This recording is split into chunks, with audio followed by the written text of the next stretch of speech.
Hello friends, ఎలా ఉన్నారు? అందరూ బాగున్నారా? Welcome to KLK kitchen and blogs. ఈరోజు మన ఛానల్లో న్యూ రెసిపీ అనమాట. గుడ్లు, వెల్లుల్లి అండ్ ఉల్లిపాయ కారంతో చేశాను. చాలా టేస్టీగా ఉంటుంది. ఇంతకు ముందు ఎన్నడూ చేయనంత టేస్టీగా అయితే ఉంటుంది. తప్పకుండా ది బెటర్ రెసిపీ అనమాట. Taste super. వీడియోని స్కిప్ చేయకుండా చూడండి. ఛానల్ కొత్తగా చూస్తున్న వాళ్ళు సబ్స్క్రైబ్ చేసుకోండి, లైక్ చేయండి వీడియోకి. ఫస్ట్ అయితే నేను 4 గుడ్లు తీసుకున్నాను. ఇవి వాటర్లో బాగా కడగాలి, ఆ మురికది ఉంటుంది కాబట్టి వాటర్లో కడిగి ఆ తర్వాత మనం బాయిల్ చేసుకుందాము. బాయిల్ చేసేటప్పుడు మనం రాళ్ళ ఉప్పు కనుక ఒక చిటికెడు వేసి నీళ్ళు పోసి ఉడికించుకున్నామంటే గుడ్లు అనేది బ్రేక్ అవ్వకుండా, క్లమ్జీగా అవ్వకుండా ఉంటుంది. ఈ టిప్ని గుర్తుపెట్టుకోండి. ఇప్పుడు నేను దీనికోసం 2 ఉల్లిపాయలు, ఒక చిన్న ఉల్లిపాయ తీసుకుంటున్నాను. ఇవి పొట్టు తీసేసి చక్కగా వాటర్లో వేసి క్లీన్ చేసుకొని ముక్కలుగా కట్ చేసుకుందాము. కట్ చేసిన తర్వాత మిక్సీ పడుతున్నాను. ఫస్ట్ గార్లిక్ వేస్తున్నాను, ఒక 10 రెమ్మలు. తర్వాత కట్ చేసుకున్న 2 ఉల్లిపాయలు. ఇవి చిన్నవి కాబట్టి 2 తీసుకున్నాను, పెద్దదైతే 1 చాలు. 1 టీ స్పూన్ జీలకర్ర, 1 టీ స్పూన్ ధనియాలు వేసిన తర్వాత రాళ్ళ ఉప్పు కూడా 1 టీ స్పూను. మనం ఉప్పు ఇప్పుడే వేస్తున్నాము, ఇంకా తర్వాత వేయమన్నమాట. తర్వాత ఎండు కొబ్బరి ముక్కలు కూడా ఒక చిన్న అంగుళం సైజ్ అంతా తీసుకోండి గ్రేవీ కోసం. దీన్ని ఇప్పుడు మెత్తగా మనం వాటర్ వేయకుండా ఫైన్ పేస్ట్ లాగా మిక్సీ పట్టుకుందాము. ఇది మిక్సీ పట్టిన తర్వాత కారం 1.5 టీ స్పూన్ అనమాట. మీకు ఇంతకంటే ఎక్కువ వేస్తే మరీ ఘాటుగా ఉంటుంది, ఎక్కువ వద్దు. ఈ 4 గుడ్లకి నేను తీసుకున్న ఈ ఉల్లిపాయ క్వాంటిటీకి సరిపోయింది. అది పక్కన పెట్టేసి ఈలోపు ఎగ్స్ కూడా బాయిల్ అయిపోయాయి.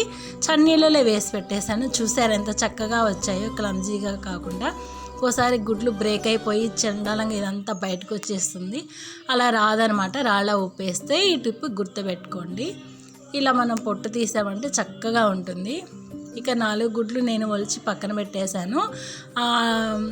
యాజ్ ఎ సేమ్ టైం ఒకేసారి గీట్లు కూడా పెట్టేశాను అనమాట. అంటే గుడ్లకి ఆయిల్ లోపల పోతే బాగుంటుంది అనేసి గీట్లు కూడా పెట్టేశాను.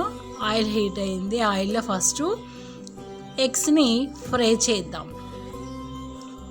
ఎగ్స్ ఫ్రై చేసుకునేటప్పుడు మనం కొంచెం సాల్ట్ వేసామంటే తొందరగా ఫ్రై అవుతాయి, మంచిగా టేస్ట్ కూడా వస్తుంది. ఫస్ట్ ఎగ్స్ ఫ్రై చేస్తే ఆయిల్ లోపలికి వెళ్ళి టేస్టీగా ఉంటుంది.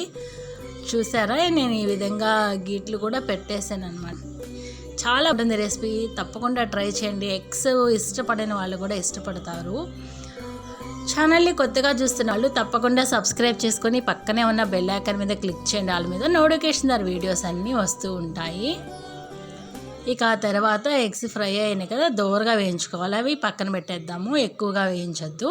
ఆ మిగతా ఆయిల్లో మనం 1 టీ స్పూన్ జీలకర్ర, 1 టీ స్పూన్ ఆవాలు వేసి పోపుని రెడీ చేద్దాము.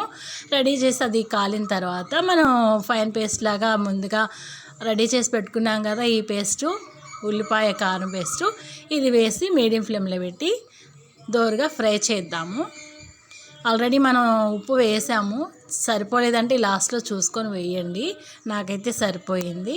ఇది కొంచెం ఫ్రై అయ్యాక హెల్త్కి ఎంతో మంచిదైనటువంటి పసుపు లేకుండా ఏ రెసిపీ కంప్లీట్ అవ్వదు.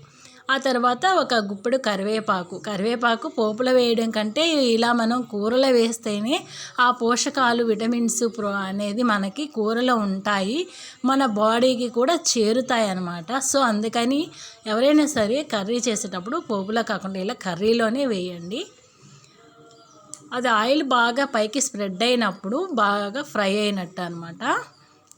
అది ఫ్రై అయిన తర్వాత ఎగ్స్ కూడా వేసి ఇలా మీడియం ఫ్లేమ్లోనే చేయండి. ఆ హై ఫ్లేమ్లో పెడితే మాడిపోయితే టేస్ట్ బాగోదు.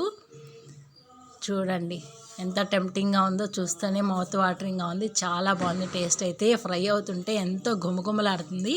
మీరు కూడా తప్పకుండా ట్రై చేయండి. మీకు టేస్ట్ ఎలా వచ్చిందో నాకు ఫీడ్బ్యాక్ ఇవ్వండి. ఛానల్ని సబ్స్క్రైబ్ చేసుకోవడం మర్చిపోవద్దు. మీ ఫ్రెండ్స్ కూడా షేర్ చేయండి. మరివన్నీ మంచి రెసిపీస్ కోసం wait and see. Thank you.